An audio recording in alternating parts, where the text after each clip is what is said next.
परिचिनुवाच एवं सततयुक्ताये भक्ता स्वगरिपासते ये चाप्यक्षरं व्यक्तं तेषां के योगवित्तमः श्रीभगवानुवाच मय्यावेशमनो ये नित्ययुक्ता उपासते सदया पर्युपेतास्मै युक्ततमा मता यद्वक्षरं मनिदेशम् अव्यक्तं परिपासते सर्वत्र गमचर्यां च कूटस्थमचलं ध्रुवम् सन्नियमिन्द्रियग्रामं सर्वत्र समबोधय ते प्राप्नुवन्ति मामेव सर्वभूतहिते क्लेशाधिकतर तेषां अव्यक्ताशक्तते चेत् अव्यक्ता यद्गति दुःखं देहे वभते वा प्रसीद एतु सर्वाणि कर्माणि मयि शन्यसमत्परा अनन्येनैव योगेन मार्जयन्ता उपासते तेषां समुदयत मृत्युसंसारसागरे भवामि नचितपाठ मया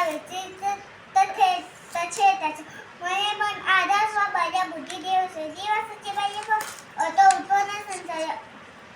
अथंजितं माधातु दशग्रह शिवाय स्थिरम् अभ्यासके नतत मामिं चाप्नुदन्नन्दय अभ्यासमातोषे मत्कत्परो भव मदथपि कर्माणि कुर्वन् सिद्धिमवाप्स्यसि अथ तदभ्यासक्तोऽसि कर्तुमर्हसि सर्वकर्मफलत्याग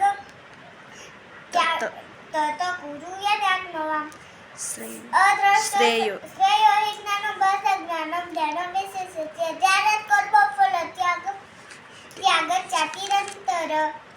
अद्रष्ट सर्वभूतानां नेत्र करुण एव च निर्ममो निरहङ्कार शम दुःख सुख समे सन्तुष्ट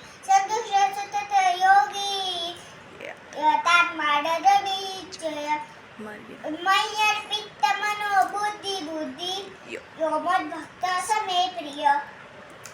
यस्मान्नोद्विजते लोको लोकानोद्विजते क्षय हर्षामर्षापयोद्वेगे मुक्तो मुक्तो यश मे प्रिय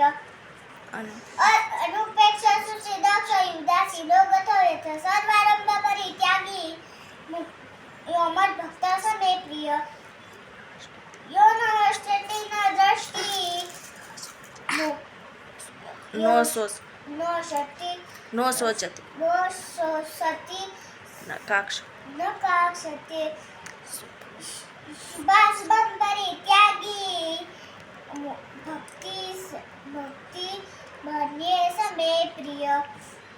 समशस्त्रो समित्रे च तथा मानापमानयो